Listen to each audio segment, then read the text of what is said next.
ভারতে নিষিদ্ধ হলো পাকিস্তানের চার সুনামধন্য ক্রিকেটারের ইনস্টাগ্রাম অ্যাকাউন্ট। এরা চারজন হলেন বাবর আজম, রিজওয়ান, শাহিন এবং হারিস রূপ।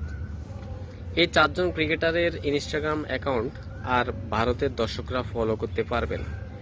ইভেন কিছুদিন আগে শোয়েব আক্তার সহ আরও কিছু সিনিয়র লেভেলের ক্রিকেটারদের ইউটিউব চ্যানেলটিও নিষিদ্ধ করা হয়েছে। আর ভারতে এইসব প্লেয়ারদের কোনো অ্যাকাউন্ট আর ভারতে দেখা হবে না। দর্শক, এটা আসলে আমার কাছে মনে হচ্ছে যে ভারতের কোন ধরনের সিদ্ধান্ত, যেটা ক্রিকেট বিনোদন তো হচ্ছে পৃথিবীর মধ্যে সবার জন্যই। এখানে তো আসলে যেই ঘটনাটি কাশ্মীরে ঘটছে সেটার সাথে আসলে বিনোদনের সাথে কেন ভারত মিলায়, কেন ভারত পাকিস্তানের সাথে সবসময় একটা মানে রাজনৈতিক ইস্যুটাকে ক্রিকেটের সাথে ধরেই রাখে, মিলাতেই থাকে। যেটা আইসিসির বড় ইভেন্ট হোক, সিরিজ হোক, সব কিছুতে তারা এই ধরনের কাজগুলো করে। তো এটা মানে একঘেয়েমি, একটা অহংকার ভারতের। পাকিস্তান বলেছে যে এই হামলাটা আসলে তারা করেনি, যেহেতু পাকিস্তানের একটা নিষিদ্ধ জঙ্গি সংগঠন এই ধরনের হামলায় জড়িত। পাকিস্তান বলেছে যে আন্তর্জাতিকভাবে তদন্ত করা উচিত, তারা কোনো যুদ্ধে জড়াতে চাচ্ছে না। যদি তারপরেও ভারত যুদ্ধে জড়াতে চায় তাহলে তারা তার জবাব দিতে প্রস্তুত। এটা স্বাভাবিক, কারণ একটা দেশের অস্তিত্ব টিকিয়ে রাখার জন্য তারা যে কোনো কিছু করতেই বাধ্য।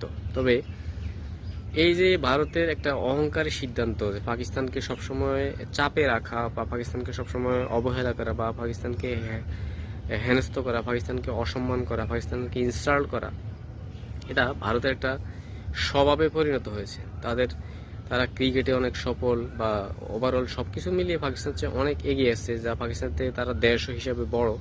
তো সবকিছু মিলে পাকিস্তানের সাথে একবার শুরু থেকে যে একটা দ্বন্দ্ব তারা তৈরি করেছে, এটা তারা সবসময় ক্রিকেট আঙ্গনে জড়িয়ে রাখে। 2012 সালে শেষ হয়েছিল পাকিস্তানের সাথে ভারতের ক্রিকেট সিরিজ। আর কোনো টুর্নামেন্ট হয়নি বা সিরিজ হয়নি।